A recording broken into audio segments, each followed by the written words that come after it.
Welcome my students. एक बार मैं पुनः आप लोगों को अपने YouTube पर स्वागत करता हूं। आज का मेरा भी लेसन वहीं पर है जहां पर पिछले क्लास में एंड किया था। फोर्स एंड फ्रिक्शंस के बचे हुए उन न्यूमेरिकल्स का आज हम लोग करेंगे जिनका IIT JEE में आ चुके हैं, मेंस के लिए या फिर एडवांस के लिए। उसी कड़ी में एक क्वेश्चन हम लोगों के पास सामने आता है, जरा सा आप उसे ध्यान से देखिएगा। Very important for conventional point of view. क्या कहता है कि there are 3 different blocks and they are one upon another. A is on B, B is on C. That's correct. B and C are interconnected with the help of a pulley. They are interconnected with a string, and this pulley is fixed to the vertical wall. Yes, okay. A is again a block which is connected with the same vertical wall with this rigid rod. It's okay. Now the coefficient of friction between all the blocks is 0.25. Yes. Now, what is the basics of the question? The basics of the question is what should be the F, that is the horizontal force so applied on a block C so that C moves with a constant speed as per the question. So the question is that side and the analysis figure is here. Now what will happen and how to analyze it? Just move on to C. आप अगर जैसे ही C को push करते हैं तो ये B block क्या करेगा, निकलने की कोशिश करेगा। किधर निकलने की? और राइट साइड जाएगा। इस राइट साइड जाने के क्रम में बी का अगर आप फ्री बॉडी डायग्राम को ध्यान से देखें, बी की फ्री बॉडी, तो बी पर टेंशन इस साइड लग रहा है और ये आने की कोशिश इधर करेगा और ये रिजिड होने के कारण ये इसको आने से अपोज करेगा, तो इस पर फ्रिक्शन फोर्स किस साइड निकलेगा? F1 निकलेगा। सिमिलरली ये वाला ब्लॉक क्या कर रहा है? आगे आने की कोशिश कर रहा है। सो अगर हम लोग सी ब्लॉक को भी ले लें, इसकी भी फ्री बॉडी डायग्राम्स को ले लें सी का, तो सी की टेंडेंसी क्या है? एक फोर्स फ्रिक्शन इस साइड लग रहा है और टेंडेंसी है इसको इसी ओर मूव करने का।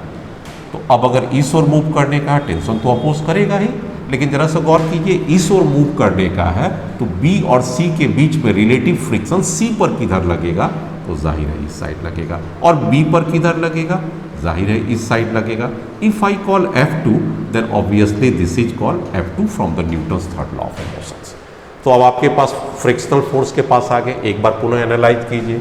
जैसे ही आप सी को लेफ्ट साइड खींचने की कोशिश कीजिएगा, फ्रिक्शन अपोज करेगा, पहली बात है। टेंशन क्या करेगा? Tension is always away from the joint, इस जॉइंट से दूर जाएगा, टेंशन टी हो जाएगा। ये टेंशन और ये टेंशन सेम होगा क्योंकि एक ही स्ट्रिंग है, लाइट और इनएक्सटेंसिव हो रहा है। अब अगर ये फ्रिक्शन F2 होगा, बी और सी कॉन्टैक्ट पॉइंट पर है, तो न्यूटन्स थर्ड लॉ के मुताबिक equal and opposite frictional force यहाँ पर भी लगेगा।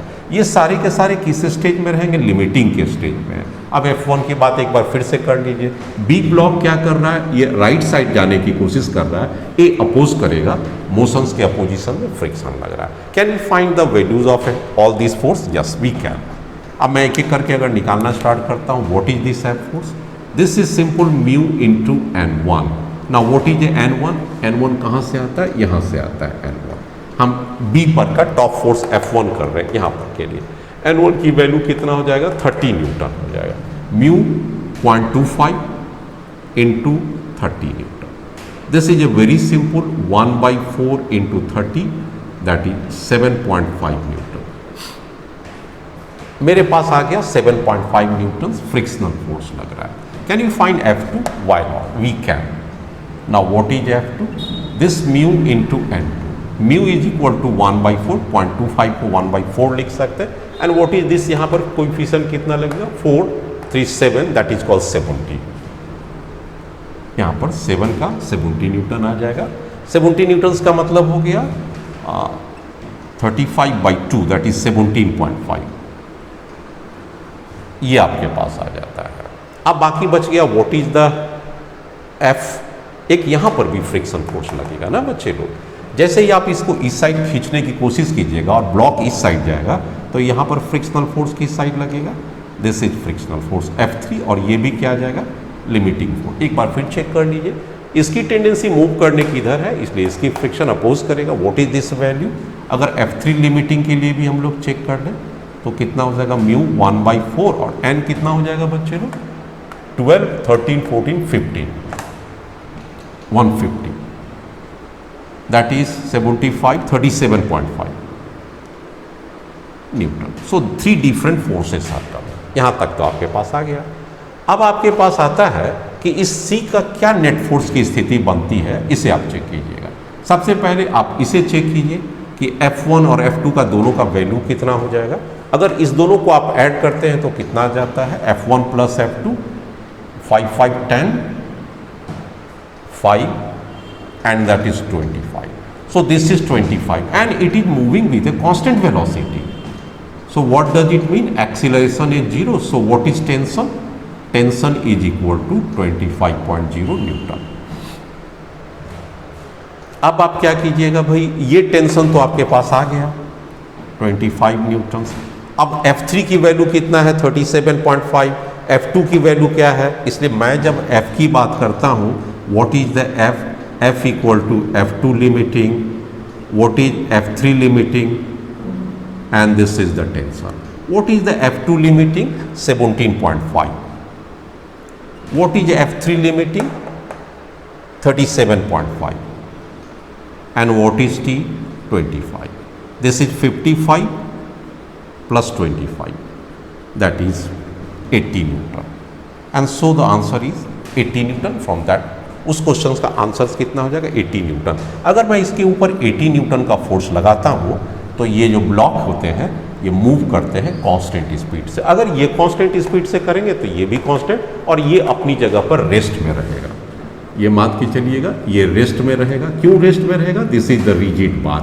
अब ये जितनी स्पीड होगी उतनी ही स्पीड इसकी भी होगी। That we can find it out. Next question, ये एक बहुत ही इंपॉर्टेंट क्वेश्चन है जो इंटीजर टाइप पूछा गया है। 2011 IIT के जेईज में पूछा गया था। क्या कहता है, A block is kept on a rough inclined plane which coefficient of friction is mu. It's okay, very simple question as you can see from the statement. Now what happens, there is a force F1 जो हमने up the incline लगाया, तो the block is about to move up, just to move up। और कहता है कि जब आप एक फोर्स लगाते हैं F2 up the incline, दोनों टाइम up the incline है, ये उतना कम फोर्स लगाते हैं so that it is just to slip down the incline. आप समझे क्या मतलब होगा? F1 में ये मूव करके ऊपर की ओर चला जाता है तो फ्रिक्शन किधर लगेगा? आप इस केस को लीजिए फॉर F1। क्या केस बनता है? Block tendency is to move up. Block tendency is to move up. Just to move off, मतलब विदाउट एक्सीलरेशन है। तो व्हाट इज F1 कितना हो जाएगा? आपके पास एक नीचे फोर्स लगेगा mg साइन थीटा और एक नीचे की ओर, जैसे ऊपर खींचेगा फ्रिक्शन फोर्स का डायरेक्शन नीचे की ओर आ जाएगा और ये क्या हो जाएगा, mu mg, this is cos theta. You can just think of ना। अब बाकी बचा भैया F2 के केस के लिए क्या होगा, जब आप इसे पुश करते हैं नीचे से, जस्ट पुशिंग, उस केस में क्या हो जाएगा, टेंडेंसी क्या होगा कि इसकी नीचे गिरने की टेंडेंसी है। अब आपके नीचे गिरने की टेंडेंसी का मतलब क्या हो जाएगा, mg sine theta minus mu mg cos theta. ये F2 आपको कितना लगाना है, डाउन द फोर्स कितना हो रहा है, mu mg sine theta minus mu mg cos theta. अगर आप इसे छोड़ दीजिएगा तो ये फोर्स की नेट फोर्स डाउन आ जाता है। इसको मेकअप करने के लिए आपको कितना लगाना पड़ेगा, ये फोर्स है। This force is certainly greater than the friction force और इसको बैलेंस करने के लिए आपको F2 फोर्स लगाना। और जब आप ऊपर उठाने आइएगा तो ये दोनों फोर्स अपोज करेगा तो ये इतना लगाना पड़ेगा। Now according to the question F1 is equal to 3F2। तो अब यहाँ पर आप क्या कर सकते हैं, F1 is equal to 3F2 and the question is over. How it is over, you just put it mg sin theta plus mu mg cos theta is equal to 3. F2 means what? mg sin theta minus mu mg cos theta. यहाँ पर आप एक चीज़ को note करते हैं तो mg getting cancels out on both the sides. Rest के लिए क्या हो जाएगा, साइन थीटा, आप इसे लेके बढ़ सकते हैं आगे, प्लस म्यू कॉस थीटा। उसके लिए आप आते हैं तो 3 साइन थीटा और अगर उसमें जाते हैं तो -3 mu cos theta. Okay, now this sine theta, अगर मैं उसको म्यू को इस साइड लेते आऊँ तो मेरे पास क्या हो जाएगा 4 म्यू कॉस थीटा। और अगर मैं साइन को उस साइड लेते चले जाऊं तो 2 sine theta. Very fine. Now 4 से ये 2 कैंसिल हो गया, अब बच गया 2 mu cos theta by sine theta by cos theta उस साइड कर लीजिएगा तो that is a 1 sine theta by cos theta that is tan 45 degree और tan 45 डिग्री की 1। So what is a mu? Mu equal to 1/2। Now substitute is this place, क्या आपके पास दिया हुआ है? n equal to tan of mu. So tan in place of mu you can write 2, so the answer is 5। तो आपके options में यहाँ पर क्या भरने पड़ेगा? इंटीजर्स टाइप में 5 भरना पड़ेगा, so the answer is 5। Very simple question but intellectual question. एक बार फिर से समझ लीजिए, F1 उसे जस्ट पुश अबव करना है और F2 उसे फिर अबव ही देना है, लेकिन वो उतना ही अबव देना है कि नीचे ना गिरे। क्लियर कट में आ गया? इससे क्या चेंज आता है? फ्रिक्शन फोर्स की डायरेक्शन में चेंज आता है, एक बार फ्रिक्शन डाउन जाता है, एक बार फ्रिक्शन अप जाता है, एंड अकॉर्डिंगली ये 2 इक्वेशंस डेवलप हो जाते हैं। Next, yes my dear students, ये एक इजी क्वेश्चन आया और पिछले साल कई सालों से ये क्वेश्चन अपने आप में रिपीट करता है। इसकी आलम ये है कि 2021 में भी यही क्वेश्चन आया है और ये क्वेश्चन पिछले सालों में भी आ चुका है, जो आप देख रहे हैं बोर्ड पर, जो इस साल आया हुआ क्वेश्चन है। क्या कहता है? This is the wire bent in a, आपका देख सकते हैं y इक्वल टू kx² के फॉर्म में ये बेंड कर दिया गया। आप इसको यूं कर लीजिए, इसे हटा दीजिए। इस वायर को बेंड कर लिया गया है in a parabolic form and this parabola is equal to y kx²। It's okay. Now if there is a bead, bead कैसा होता है? इसमें इजीली मूव कर सकता है and this bead and the wire is a frictionless. So अगर ये motion में नहीं रहेगा तो इसकी लोएस्ट पोजीशन पर बीड यहाँ आ जाएगा। It's okay. Now let us consider the mass of A Beed is m। ये हम जस्ट मान सकते हैं। क्या मान लेते हैं? m is equal to mass of bead and this frame is accelerating left with an acceleration a। अब आपसे क्या पूछता है? Find the position of bead. ये निकालना है, position of bead from vertical, that is from y axis. In other words इसकी x coordinate कितना होगा अगर हम लोग इसको 0 0 कोऑर्डिनेट मान ले तो। ठीक है, बहुत सिंपल क्वेश्चन, ये लगातार कई सालों से पूछा जा रहा है। अब आपको क्या करना होगा?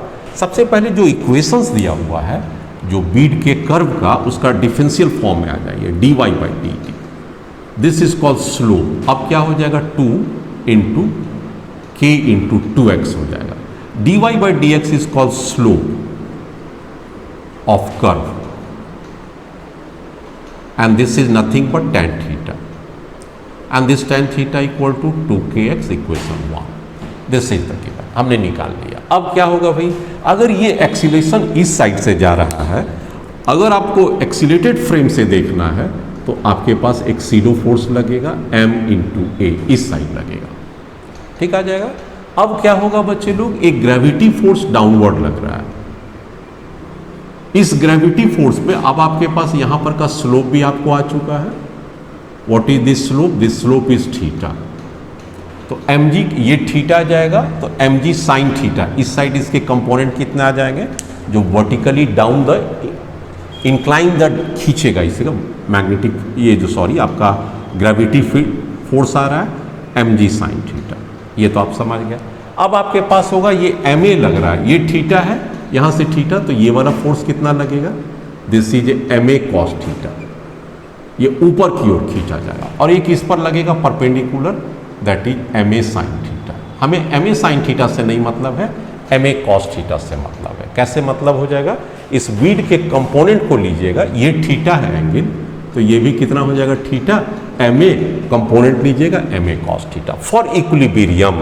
अब क्या हो जाएगा बच्चे लोग? For equilibrium of bead. कौन सा इक्विलिब्रियम है? डायनेमिक इक्विलिब्रियम है ऑफ बीड। दो फोर्स को इक्वेट कर दीजिए along this line. What is this? ma cos theta and this must be equal to mg sin theta. Now m से m cancel होता हुआ and what is tan theta? This tan theta is equal to a/g। So what is tan theta? आप वहां पर से आइए 2kx। Is equal to a by g. So आपके पास अगर x निकालना है तो क्या हो गया, a by 2k into g. So this is the positions of the bead from the origin, x by a by 2k g. And so this is the answer, you can check it from there. So ये बहुत ही आसान questions होता है। आप अगर देखिएगा पिछली बार इसके कई कर्व के इक्वेशन दिए रहते हैं, कभी पैराबोलिक है, कभी क्यूबिक पैराबोलिक हो सकता है, और हर जगह एक ही चीज पूछता है। इक्विलिब्रियम केस भी हो सकता था, फ्रिक्शन दिया रहता, उस केस में भी बैलेंस करना रहता। एनीवे मैटर चाहे जो भी होगा, आपको ये याद रखना है कि इस दिशा में सेम होगा। आप जरा ध्यान से देख लीजिएगा, कर्व में थोड़ा और इजी कर देते हैं। ये ऐसे करके कर्व देगा तो देखिए दो फोर्स आ जाएगा, एक आपके पास सीडो फोर्स ये लग रहा है, एक ग्रेविटी फोर्स लग रहा है, और यहाँ पर क्या हो रहा है, ये एंगल थीटा बन रहा है हॉरिजॉन्टल से।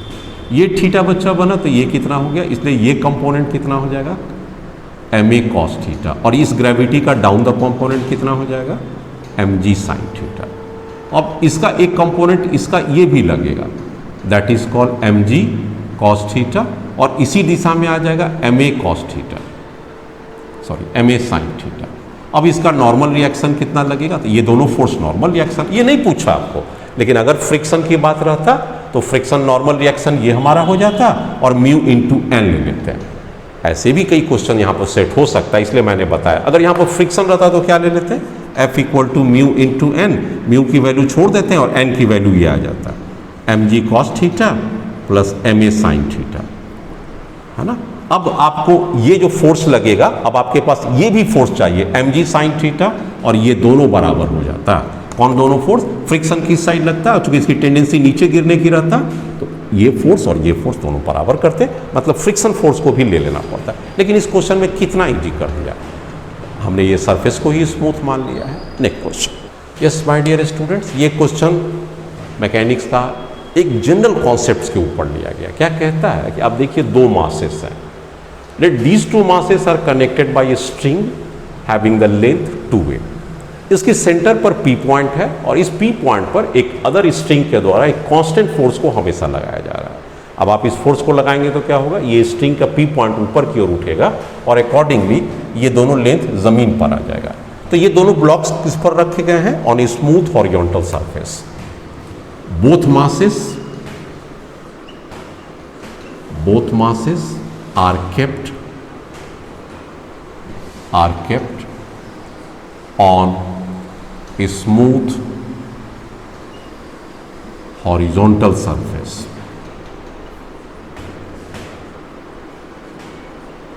ये बात को ध्यान रखिएगा। अब इसको पुश कर रहे हैं विथ ए कांस्टेंट फोर्स है, स्थिति क्या बनेगी बच्चे लोग, आप आराम से समझ सकते हैं कि ये अब साइज छोटा होगा। मैं इसका दूसरी फिगर भी ड्रॉ करता हूं।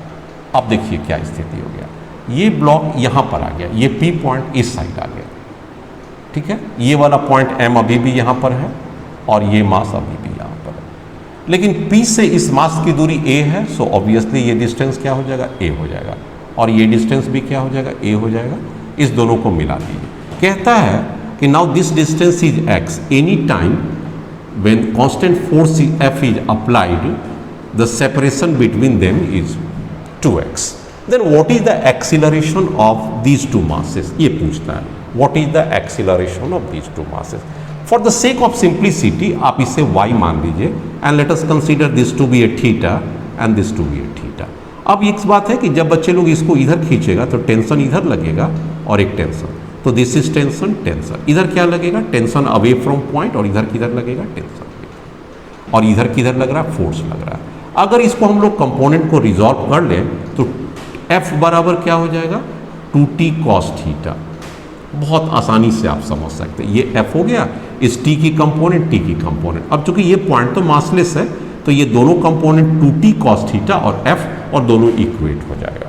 यहां तक मेरे पास आ गया। चलिए अब आप फ्री बॉडी डायग्राम केवल एक पॉइंट को लीजिए, और इस पर इधर लगने वाले फोर्स को अगर आप चेक कीजिएगा तो this is t cos theta और मास m। ओके, आपको निकालना क्या है, एक्सीलरेशन निकालना है। So what about the acceleration, acceleration is equal to force divided by mass. फोर्स कितना है, t cos theta. Okay, now what is mass, this mass is m।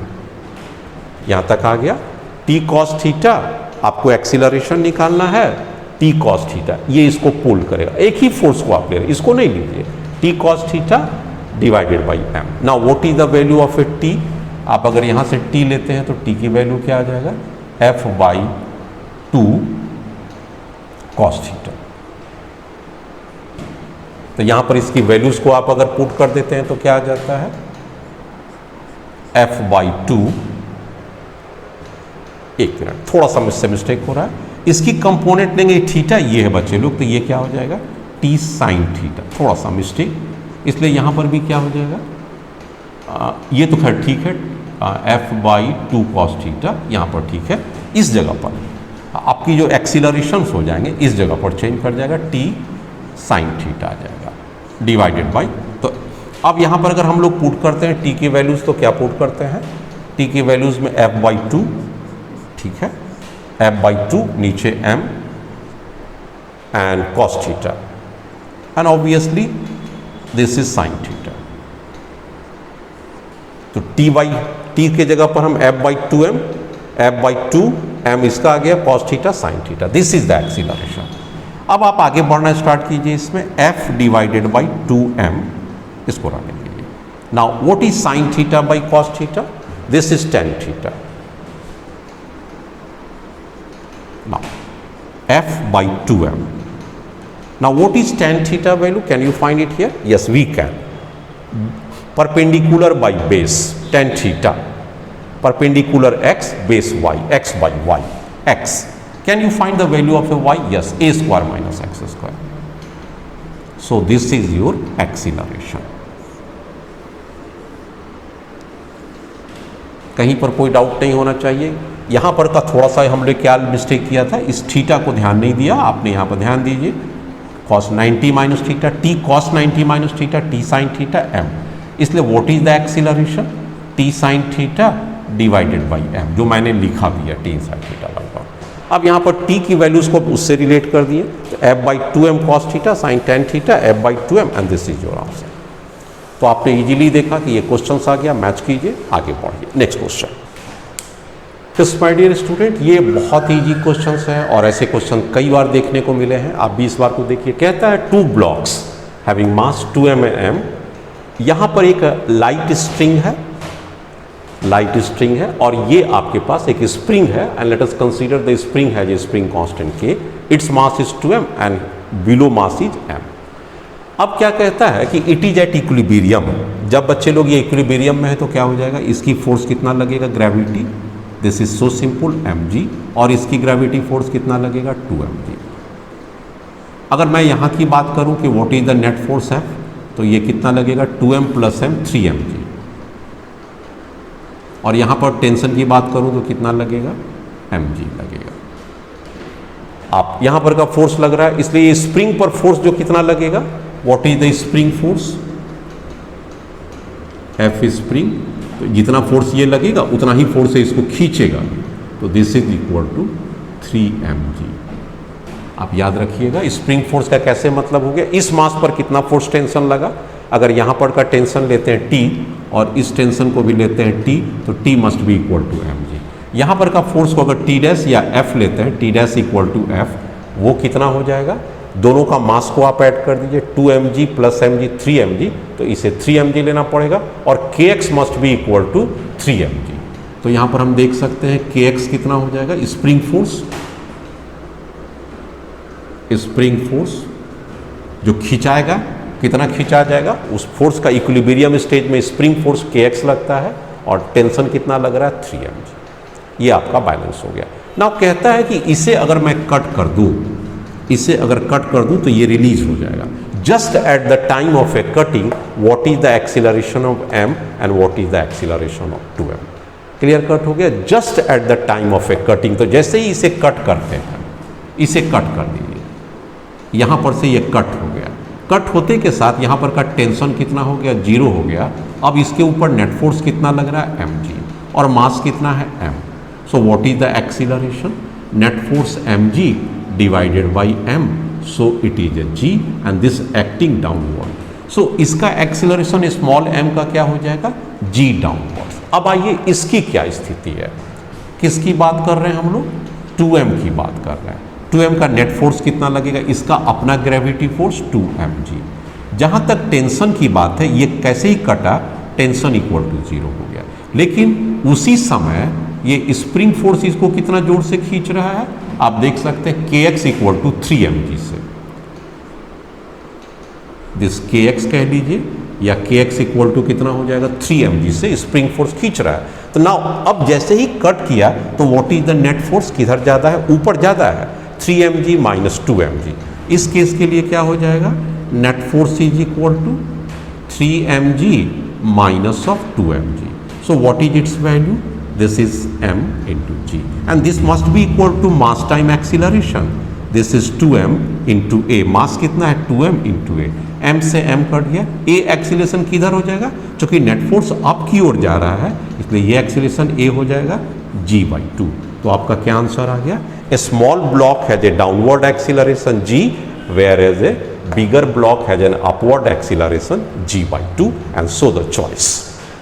Next, yes, there is a question before you, बहुत आसान question है, objective question भी है। ए ship floating in A water whose mass is 3 into 10 to the power 7 kg. Initial speed of the ship is equal to 0. It is pulled horizontally by a force 5 into 10 to the power 4 Newton according to the data, and there is a no resistive force between the water and ship, so it is a given resistance is 0, so there is a no such resistive forces है, but force लग रहा है पीछे की ओर, resistance force नहीं लग रहा है। So what is the net force, अगर इसके नेट फोर्स की बात करें तो आपके पास सीधा सीधी दिया हुआ है F net without any resistance 5 into 10 to the power 4 Newton. पूछता है वेलोसिटी कब कितना होगा जब ये 3 मीटर कवर कर चुका होगा, what is the velocity of a ship when it has covered a distance of 3 metre. So first find the acceleration, सीधा सीधी नेट फोर्स है, अगर रेसिस्टेंस रहता तो वो माइनस कर देते हैं, जो कि इस क्वेश्चन में नहीं दिया हुआ है। 10 to the power 5 न्यूटन हो गया, और इसकी मास कितना है 3 into 10 to the power 7 हो गया। Accordingly 5/3 into 10 to the power -3 metre per second square, 5/3 ऊपर चला गया, -3 मीटर आ गया। Very fine. Now what is the velocity when it has covered a distance of 3 meter?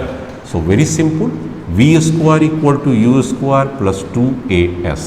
Starting from rest, u is equal to 0, 2, acceleration equal to 5/3 into 10 to the power -3, and s is equal to 3 meter, and this is a v square. So what is a v? A square root of this. Simply 3 to 3 cancel होता हुआ, 5 to 10, 10 का power -2 under root, this is equal to 1/10 meter. Obviously 0.1 meter is your answer. C choice is the correct answer. Very simple question. लेकिन एक बात याद रखना इसमें कि अगर रेसिस्टिव फोर्स दिया रहता तो नेट फोर्स कितना हो जाता, this is the applied force minus of resistive force.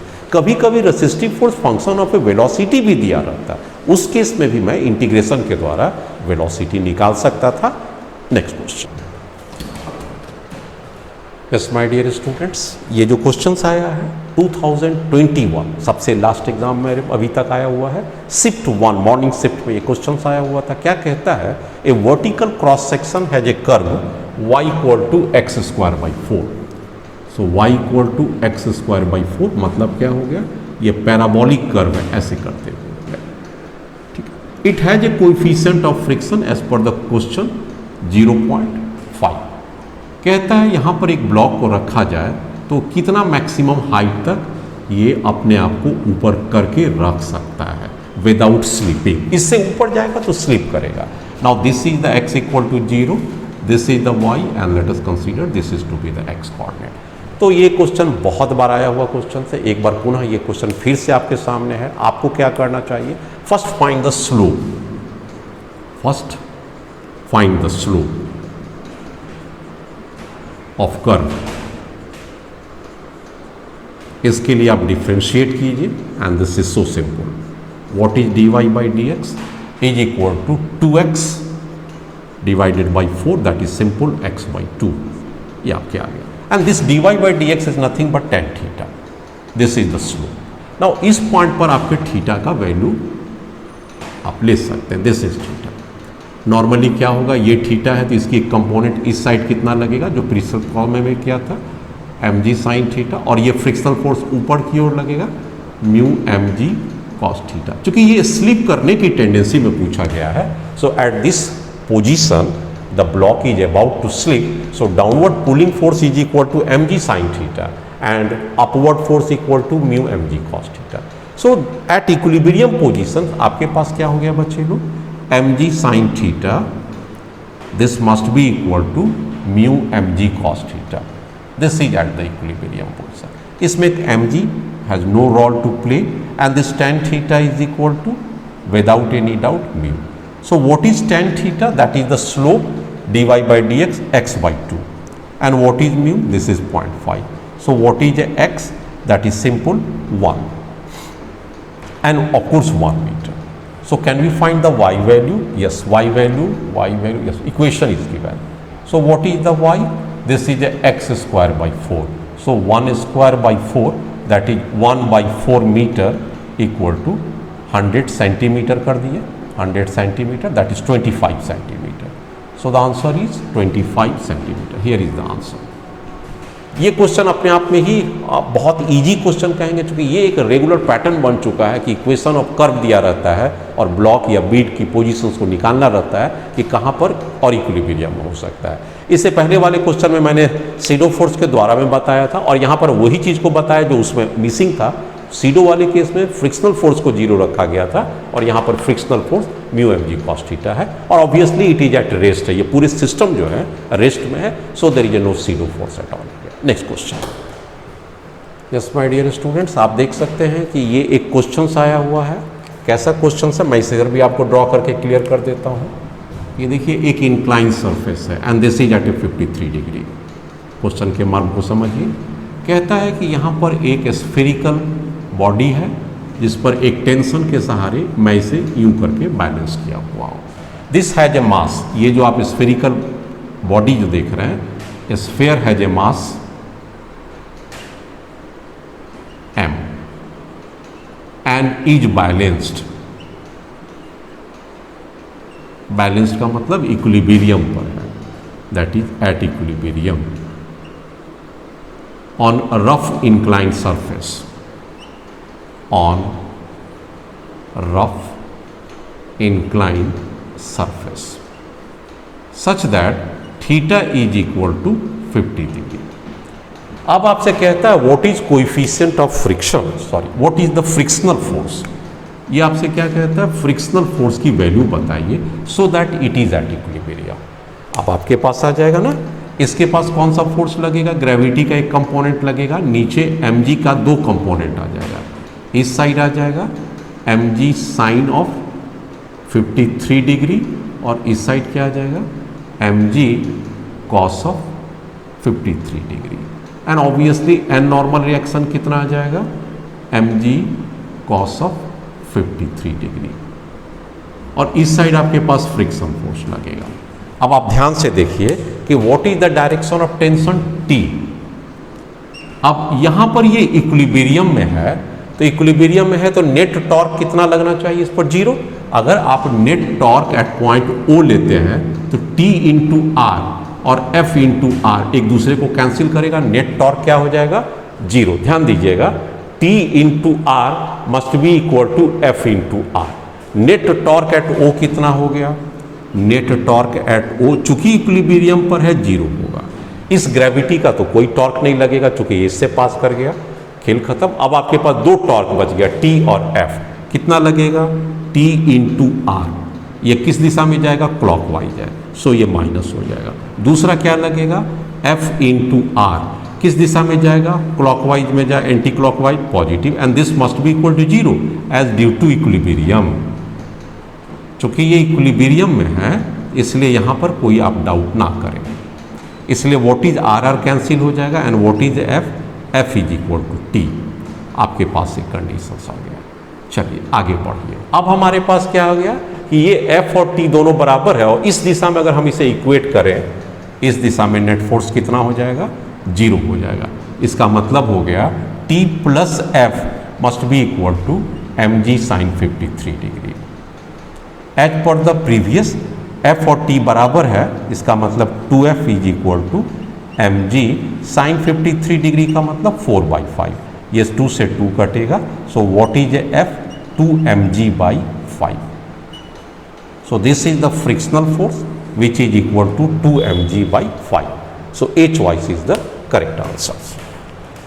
अब मैं बात करता हूं कि what is the minimum coefficient of friction. Minimum coefficient of friction क्या होना चाहिए कि ये जो F है इसको आपकी लिमिटिंग फ्रिक्शन तक जरूर आ जाना चाहिए. For sphere to be at equilibrium, इसका मतलब क्या हो जाएगा, F required is equal to 2/5 mg. What is the F required maximum क्या हो सकता है लिमिटिंग के लिए, mu mg and this is a cos theta and this must be equal to 2/5 mg. Mu आपको निकालना है, mg कैंसिल हो गया, mu. What is cos 53 degree, this is 3/5 is equal to 2/5, 5 getting cancel, mu equal to 2/3. So this is the minimum mu which can provide this sphere not to slip. इससे कम होगा तो ये slip कर जाएगा और इक्विलिब्रियम टूट जाएगा. So the answer is 2/3. A choice is the correct answer. Next question. अब एक बार आ जाइए उस क्वेश्चन के ऊपर, बहुत ही अच्छा क्वेश्चन सेट किया हुआ है. क्या कहता है कि देर इज ए ब्लॉक, आप देख सकते हैं this is the block which is fixed from the base. Upon this block there is another block called b block which is suspended, which is connected with a spring, and with this spring from one end a mass A is suspended whose mass m A is equal to 2 kg. ये 2 kg दिया हुआ. There is a spring of a spring constant या force constant 1960 Newton per meter. What will happen? There is a coefficient of friction between the bigger block and the smaller block and this is a 0.2. This is due to the loading condition. Spring gets stretched. क्या होगा, spring जो होंगे stretched हो जाएंगे. Let us suppose spring is stretched by an amount x amount. So spring stretched from natural length, अपने natural length से x distance तक वो एक्सटेंड कर जाता है. So what is this force, obviously एक फोर्स लगेगा, दिस इज ए kx. ठीक है. अब इस पर ग्रेविटी फोर्स लग रहा है, कितना लगेगा, 2 × 10, that is the downward force. And ये दिया हुआ है कि both the blocks move with a constant speed. अब अगर ये कांस्टेंट स्पीड है तो एक्सीलरेशन कितना हो जाएगा, 0 हो जाएगा. तो it moves with A 0 acceleration. अगर आप इसको इक्वेट कीजिएगा तो क्या हो जाएगा, नेट फोर्स इक्वल टू 0 होना है, तो kx इक्वल टू 20. k की वैल्यू आपके पास ऑलरेडी दिया हुआ है 1960, x की वैल्यू आप नहीं जानते और ये 20 दिया हुआ है, इसलिए this is the x 20 divided by 1960. इस वैल्यूज को आप अगर कैंसिल करते हैं तो ये कटेगा एंड आपके पास x की वैल्यू आ जाएगी 2 डिवाइडेड बाई 196, दैट इज इतना मीटर आप ले सकते हैं. This is. अब आपके पास क्या करना है बच्चे लोग कि भाई आपको मास B का बताना है. चलिए बताते हैं. इसकी फ्री बॉडी डायग्राम लेते हुए जरा सा इसकी फ्रिक्शनल फोर्स को लिखिए तो कितना हो जाएगा. What is the limiting frictional force, this is the limiting frictional force. अगर आप F लिमिटिंग लेते हैं तो म्यू की वैल्यू 0.2, n की वैल्यू आप नहीं जानते हैं, मास की वैल्यू आप ले लीजिए, इसका m यही निकालना है और g के जगह पर 10 ले लीजिए. अब ये किसके बराबर हो जाएगा, this must be equal to 20 newton. तो this must be equal to 20 newton. क्यों 20 न्यूटन, कि यही टेंशन तो लगेगा. टेंशन कितना हो जाएगा 20, चूंकि मास स्मूथली मूव कर रहा है, कांस्टेंट एक्सीलरेशन 0 है, तो ये दोनों फोर्स बराबर हो जाएगा. इससे क्या हो जाएगा, 0 से 0 कटेगा, m equal to 2 divided by 0.2, that is equal to 10 kg. तो सिंपल मास ऑफ B कितना आ चुका है, 10 kg आ चुका है. अब आपसे पूछता what is the energy stored in this spring. तो potential energy stored in spring कितना होता है, ये हमने देखा था, work done on spring half kx². Everything is known to you, half. k का वैल्यू आपके पास है 1960 और x की वैल्यू आपने निकाल चुका है 1/98. इसको अगर आप सिंप्लीफाई, सॉरी 1/98 x की वैल्यू और इसका स्क्वायर 1/98, इसको आप सिंप्लीफाई करके आप इसकी एनर्जी को लिख सकते हैं in terms of joule, and आपके पास आराम से ये क्वेश्चन आता हुआ। Next question, yes my dear students, आइए, ये भी एक इंपॉर्टेंट क्वेश्चन है। क्या क्वेश्चन में कहता है कि there is an aeroplane lying on a runway. आइए, उस एरोप्लेन की मास कितना है according to the question 10,000 kg and the runway has a length 100 metre. Okay, तो coefficient of friction between the tyre and the runway is 0.2। ठीक है, now अब आपको इस एरोप्लेन को स्पीड देना पड़ेगा and it gradually it increases from 0 to 80 kilometre per hour. इसको कितना स्पीड चाहिए? 80 kilometre per hour at the time of take off. जिस समय ये टेक ऑफ लेगा उस समय उसकी स्पीड कितना चाहिए? 80 किलोमीटर। और रनवे का लेंथ भी आपको दिया हुआ है, तो पूछता what is the force required. ये क्वेश्चन हो गया, what is the F externally required by engine. Engine के द्वारा कितना फोर्स की आपको रिक्वायर्ड होंगे। आ जाइए आप, सबसे पहले फ्रिक्शन फोर्स को काउंटर करना पड़ेगा। सो व्हाट इज द एफ के? दिस इज म्यू के इंटू एम। म्यू के इक्वल टू 0.2, एन के जगह पर m इंटू जी, 10,000 इंटू 10। इसका मतलब हो गया 2 इंटू 10⁴ न्यूटन। इतना न्यूटन तो आपको फ्रिक्शन फोर्स के लिए अफोर्ड करना पड़ेगा। उसके बाद क्या करना पड़ेगा? इसको आपको एक्सीलरेट करना है with this much of A velocity. उस वेलोसिटी के लिए आपको कितने एक्सीलरेशंस की जरूरत पड़ेगी, पहले ये निकाल लीजिए। तो what is v square? V square equal to u square plus 2as। आपका यहाँ 80 किलोमीटर है। 80 किलोमीटर फाइनल का मतलब हो गया 5/18। This is 200/9 metre per second. तो यहाँ पर बच्चे लोग कितना आ जाएगा? 200/9 आप कैलकुलेट कर लीजिएगा, मैं इसे आपके लिए छोड़ूंगा। 2a रिक्वायर्ड हो गया और s कितना आपके पास है? 100 मीटर में ही आना है। So what is the acceleration? 200 into 200, ये दोनों आपके पास एक्सीलरेशंस आ गया, डिवाइडेड बाई 9 इंटू 9, इसकी भी हमने ले लिया, डिवाइडेड बाई 2 इंटू 100। इसको सिंप्लीफाई करते हुए आप एक्सीलरेशन निकाल लीजिए, आपके पास आ गया।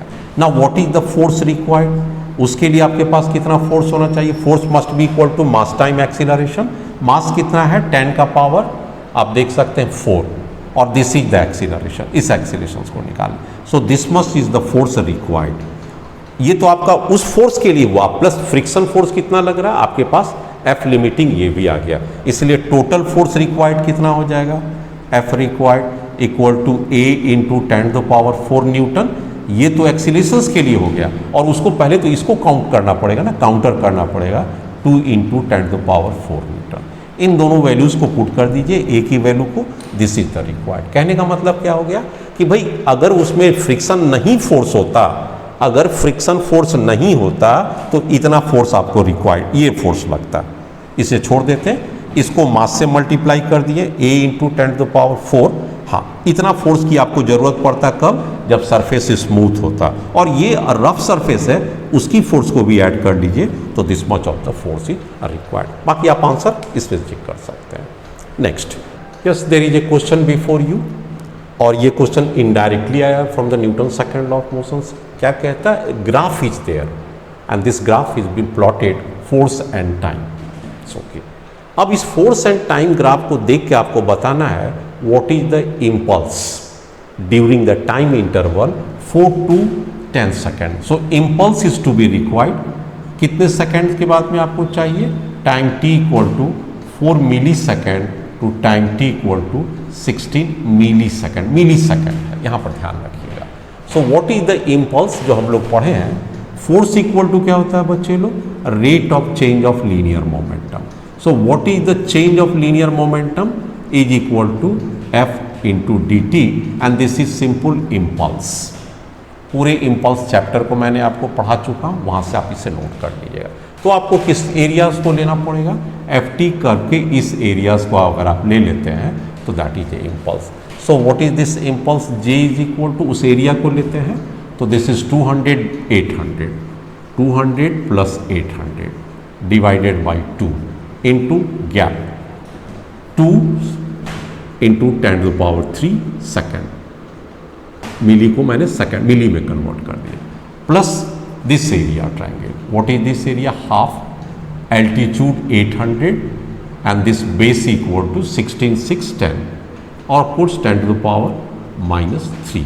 इसको सिंप्लीफाई कीजिए तो कितना था 1000, 2 से 2 कैंसिल हो जाएगा, दिस इज 1000 इंटू 10 का पावर -3 प्लस इसमें हो जाएगा 2 3, ये 3 3 कटेगा 4 into yes 4 cut only 4, 10 to the power -3 10 to the power 1 plus 4 that is equal to 5 newton second.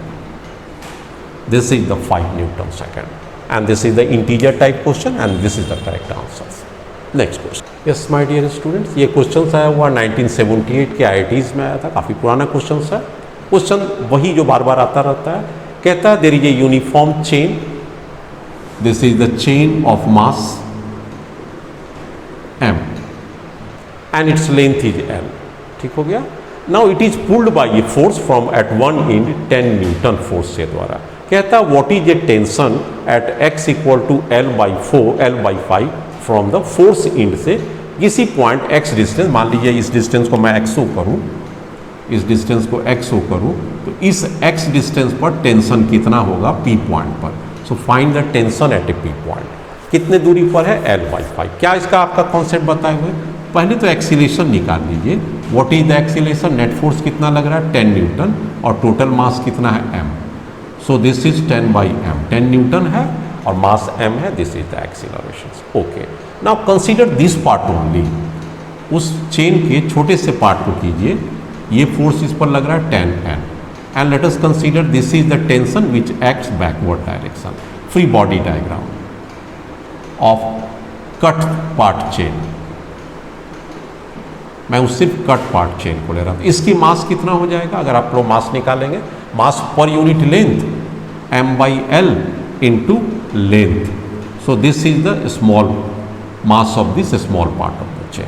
अब बात करते हैं कि इस पर टेंशन कितना लग रहा होगा, तो what is the net force, अगर इसकी नेट फोर्स की बच्चे बात कीजिए तो क्या हो जाएगा 10 - t, this is the net force. Mass इस स्मॉल पोर्शन का m/l इंटू एक्स, जिसको मैंने x है और x की वैल्यू कितना दिया हुआ है L/5 है, ये जो डिस्टेंस है x का L/5 है। मास into acceleration, what is acceleration 10/m, so many terms cancelling, L से L कटता हुआ, m से m कटता हुआ और 5 से ये 2 कटता हुआ, so what is t 10 - 2 and that is 8 newton. Very important question but very easy also. Next question my dear students, इस तरह क्वेश्चन पर गौर कीजिए। कहता है एक रिजिड रॉड है whose cross sectional area is not known to you but it moves with a constant acceleration a and the length of the rod is l। ये जो रॉड है उसकी लेंथ l है, rho density of the rod and there is a force acting on a rod and because of this force it accelerates with an a acceleration. यहाँ तक तो आपसे कहता है find the stress at the mid point of a rod, इसके mid point पर stress की value निकालिए। What is the stress, sigma and this sigma equal to force per unit area, यही स्ट्रेस होते हैं कि भाई आप उसमें टेंशन या फोर्स जो भी निकाल लीजिए उस सेक्शन पर और उसके क्रॉस सेक्शनल एरिया से डिवाइड कर लीजिए। अब आपके पास क्या है कि उस जगह पर का टेंशन निकालना पड़ेगा, बेटर है कि मैं टेंशन ऑफ द रॉड कर दूँ, फोर्स या tension of a rod at that point divided by A is the cross sectional area. अब क्या करेंगे, सबसे पहले इसकी मास रॉड का निकालिए, what is the mass of rod whose cross section area A, मैंने मान लिया एज्यूम कर लिया क्रॉस सेक्शन एरिया। अब मास क्या हो जाएगा, volume into density, what is the volume L length और A क्रॉस सेक्शन एरिया, ये वॉल्यूम हो गया और डेंसिटी रो कर दिया, ये मास हो गया। ना व्हाट इज द वेट, अगर आपकी वेट की जरूरत पड़ जाएगी तो आपके पास हो जाएगा LA रो इंटू G, अगर जरूरत पड़ा तो इसे ध्यान रखिएगा। नाउ अब इसके ऊपर एक्सीलरेशन A है तो what is the force acting on this, force on rod for A acceleration, force के लिए क्या होता है, मास टाइम एक्सीलरेशन। मास कितना है, एल ए रो जी, ये वाला पास आ गया, सॉरी जी को हटा दीजिए, मास को लेना है ना, रो ए एल, जी हटा दीजिए, into A. So this much of mass into acceleration, mass आपके पास है, rho this is the volume into density mass, mass को एक्सीलरेशन से फोर्स आ गया। चलिए यहाँ पर आप आ गया। अब आपके पास क्या है, वही जो पुराना चेन की टाइप की प्रॉब्लम था कि भाई इसके हाफ पोर्शन पर let us consider this is T, तो this is the free body diagram for half portion, और इस पर ये फोर्स कितना लग रहा होगा, जो एक्सीलरेशन ए के कारण फोर्स लग रहा होगा, उस फोर्स की वैल्यू को मैंने एफ दे दिया, जो एफ ऑलरेडी निकाल चुके हैं हम लोग, एफ। अब नेट फोर्स कितना हो जाएगा, this F minus T, F का वैल्यू कितना है, L A rho A minus T, this is the F net force. Mass कितना है इसका, हाफ पोर्शन का, पूरे पोर्शन का माप है L A row, L A रो मास हो गया। इस एल ए रो को हम लोगों को किस चीज से करना पड़ेगा, net force equal to mass into acceleration. Mass कितना लेना पड़ेगा, इसका आधा लेंगे ना, तो इसका मास लेना है, हाफ पोर्शन है ये, हाफ पोर्शन ऑफ रॉड है, क्योंकि मिड से कट की है, ये मिड पॉइंट था, मिड पॉइंट, तो net force equal to mass, इसलिए टी इक्वल टू क्या हो जाएगा, ये वाला से ये घट जाएगा, तो this is rho A L by two, this is the tension. तो टेंशन निकल गया, लेकिन आपको टेंशन नहीं निकालना, आपको स्ट्रेस निकालना है। तो what is stress, tension per unit cross section area, and this is equal to rho A L by two, and this is your choice answer. बहुत आसान क्वेश्चन है, रिपीट ही होता रहता है, एक तरह से बार बार ये क्वेश्चन आ रहे हैं। नेक्स्ट क्वेश्चन, ये भी IIT JEE के क्वेश्चन है, ऑफलाइन एग्जाम का क्वेश्चन आया हुआ क्वेश्चन है। क्या कहता है, ए block whose mass is 10 to the power minus 2 kg, very small mass is there, it moves in such a way, it is offered by a frictional force resistance, and this resistance is functions of velocity v with a k into v square हो गया। Minus sign shows the resistive force and it is directly proportional to v square where k is a constant। Its initial velocity, जब आपने इसे फेंका, suppose कि जब हवा में ही फेंका, उसकी इनिशियल वेलोसिटी कितनी थी, 10 मीटर पर सेकेंड स्क्वायर। अब क्या होगा, क्या इसका स्पीड उतना ही रहेगा या घटेगा, जबकि एक रेसिस्टिव फोर्स लग रहा है, स्पीड तो उसका घटेगा। तो कहता है after time t equal to 10 second its energy, of course kinetic energy 1/8 mv0 square. अब उसकी काइनेटिक एनर्जी शुरू का जो हाफ mv स्क्वायर रहा होगा, अब घट के कितना आ चुका है, 1/8 mv0 square. Then find the value of a k, this is a question. Of course ये क्वेश्चंस काइनेमेटिक्स के भी पार्ट के आ सकते हैं, और अभी न्यूटन्स लॉ में भी मैं इसे एनालाइज कर सकता हूँ। चलिए एनालाइज कीजिए इसे।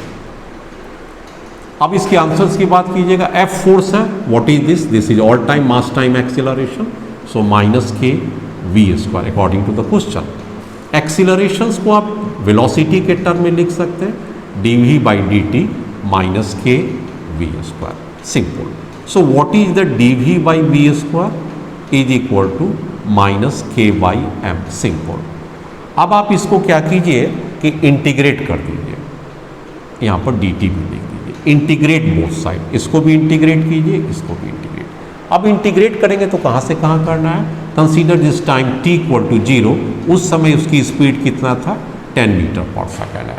अब टाइम कितना देर के बाद कहता है, 10 सेकेंड, तो यहाँ time t equal to 10 second, and let us suppose at that time velocity is v। मैं इसके बाद में वैल्यू निकाल के आपको पुट करूँगा। अब इसकी इंटीग्रेशन करते हैं तो क्या हो जाता है, 1/v स्क्वायर का मतलब 1/ simple v, and putting the limit, कहाँ से कहाँ तक करेंगे, 10 to v, सिंपल। उस साइड लिमिट पुट करेंगे तो क्या हो जाएगा, k/m is all time constant, dt का इंटीग्रेशन t हो जाएगा, and this is equal to 0 to 10 second है। इसकी लिमिट इस माइनस से माइनस ये कैंसिल कर दीजिए और वैल्यू को पुट कर दीजिए। अब क्या हो जाएगा, 1/v minus 1/10, 1/v upper limit minus lower limit. यहाँ पर क्या हो चुका, k/m is already constant, t की जगह पर 10 आ जाएगा। वैल्यूज को इसको पुट कर सकते हैं हम लोग, कैसे कर सकते हैं, 1/v को इस साइड रहने दीजिए, उसको उस साइड ले जाइए, तो that is 1/10 plus k, what is the value of k, that you do not know, now what is the value of m? You certainly know 10 to the power -2, और यहाँ पर क्या है 10 वैल्यूज हो गया। इसको सिंप्लीफाई करना है, आप आइए इसको सिंप्लीफाई करने के लिए थोड़ा सा कदम बढ़ाइए। 1/v yes is equal to 1/10, that is 1/10 को रहने देते हैं, प्लस इसको अगर ऊपर ले जाते हैं तो 10 to the power 3k, 10 to the power 3 मतलब 1000k, ये वैल्यू है 10 टू द पावर 3k, और इसकी वैल्यूज को 0.1 भी हम लोग कर सकते हैं, दिस इज 0.1, ये वैल्यू आ गया। अगर मैं सिर्फ v की बात करूं तो कितना हो जाएगा, रेसिप्रोकल में आ जाएगा, ये कितना हो जाएगा 0.1 आ जाएगा प्लस 1000k आ जाएगा, पुट इट इक्वेशन 1। अब आप v की वैल्यूज को निकाल लीजिए। यहाँ पर फाइनल एनर्जी कितना देता है, दिस एनर्जी काइनेटिक एनर्जी कितना हो गया 1/8 mf²। आइए काइनेटिक एनर्जी कितना है यहाँ पर आपके पास, 1/8 को आप 1/2 m, और आप लिख सकते हैं v0/2 का होल स्क्वायर, 2 टू जब 4 8 m v0²। मतलब फाइनल वेलोसिटी क्या हो गया, इनिशियल वेलोसिटी का हाफ हो गया। Initial velocity 10/2, that is simple final velocity. अब इसके जगह पर पुट कर दीजिए, ये v के जगह पर क्या पुट कर दीजिएगा 5, ठीक हो गया, v के जगह पर 5 पुट कर दीजिए, और आ जाइए इसके जगह पर 0.1 कर दीजिए, and 1000k 1000k 1/v, v equal to 5 divided by, अब इसको क्रॉस मल्टीप्लिकेशन कर दीजिए, तो ये कितना हो जाएगा, क्रॉस मल्टीप्लिकेशन करते हैं तो 5 इंटू 0.1 दैट इज 0.5, और इसको करेंगे तो कितना हो जाएगा 5000 k इज इक्वल टू 1। इसको सिंप्लीफाई करेंगे तो कितना हो जाएगा हमारे पास 5000 k equal to 0.5 that is 1/2, ठीक है। इसलिए k इक्वल टू क्या हो जाएगा 1 10 का पावर 4, इसलिए k इक्वल टू कितना हो गया 10 का power -4। So this is the answer, k is equal to 10 to the power -5, and that is your answer. Next question, yes my dear students, there is one more important question is there. यहाँ पर क्या कहता है, a chain is hold vertically, there is a very very long chain and it is hold vertically such that one end is touching to the ground and another end you held it gently। क्या स्थिति बनता हुआ उस question के मुताबिक कि आपके पास एक ग्राउंड है और यहाँ पर एक चेन है, इस चेन को आप जेंटली छोड़ दीजिए, चेन के पास आपके पास जो भी हो, लेट अस कंसीडर, इसमें एक चीज आप मान लीजिए, consider m is equal to mass per unit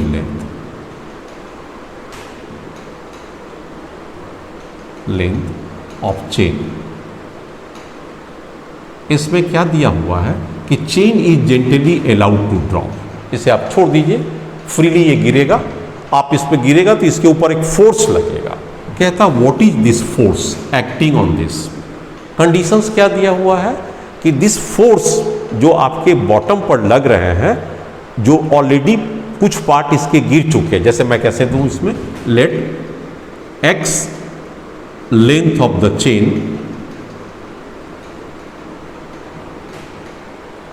already lying on ground। तो इसका कितना वेट आ जाएगा, what is the weight of this chain, weight of this chain आपके पास आ जाएगा मास पर यूनिट लेंथ, और x लेंथ है तो m into x into g, this is the equation 1। And according to the question, उस question में कहता है द वेट इज, जो वेट लग रहे हैं n times the weight is equal to n times, ये वेट कितना लग रहा है, weight is equal to n times weight of the chain lying on the ground, weight of chain lying initially on the ground।